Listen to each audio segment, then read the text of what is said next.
We interrupt your regularly scheduled bullshit to bring you...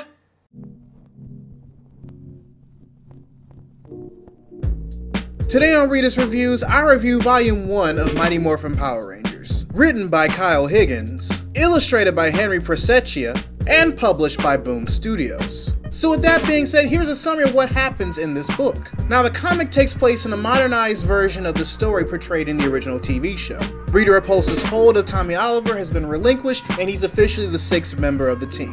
However, given the fact that Tommy had just gotten freed from her grasp, he's having a few issues as far as resolving some things regarding his psyche.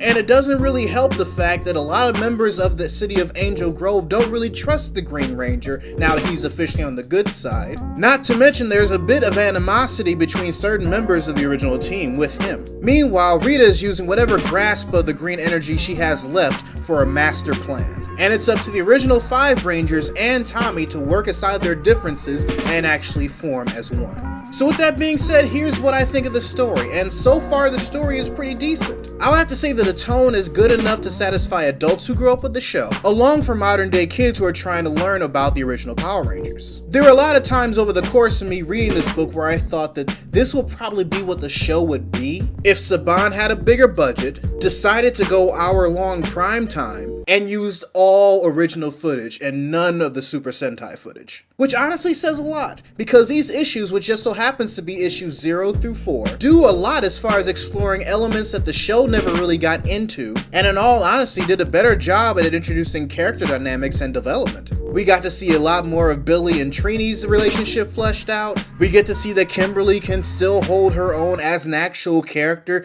despite Tommy's influence. And you can even see the conflict between Jason and Tommy, which was definitely hinted at during the show, but wasn't as in-depth as it was in this graphic novel. Other than that bit of progression, just about every other character is true to their TV show counterparts. Jason's faithful, Tommy's faithful, Kimberly's faithful, Zack is faithful. There's not that much of a presence with Bulk and Skull in the main story, but they do have a segment at the end of the book where they have their own time to shine. However, if I were to say that this book had any cons, I would have to say it would be the use of Scorpina / lack thereof of Goldar. I really do appreciate that Scorpina is in this story arc, because we saw limited amounts of her in the TV show. However, it's because of that fact that I think that the writer of this book missed a great opportunity to actually develop her and flesh her out in ways that the TV show never did. As one of Rita's lieutenants, she has plenty of potential to shine as a character. Whether it be including backstory or finding something completely new about her character that we as readers and fans of the TV show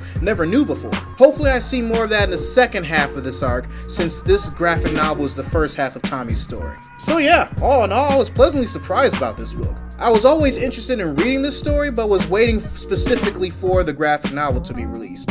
And I did not wait. I would be lying my ass off if I said that I did not buy a single issue of this story. So with that being said, I would say that I would pay the $19.99 retail price if you were a die-hard fan of Power Rangers and you want a good Gen 1 read. For those of you who want a good starting point but don't really want to expose yourself to the camp that is a TV show, I would still recommend this book, but I would understand if you want to wait for the price to come down at your local comic shop. Anyway, readers, your homework assignment for the day. Write in the comment section below if you've been reading Boom Studios' Mighty Morphin Power Rangers comics. Or if you haven't and you watched the show, tell me your favorite episode of the Mighty Morphin era.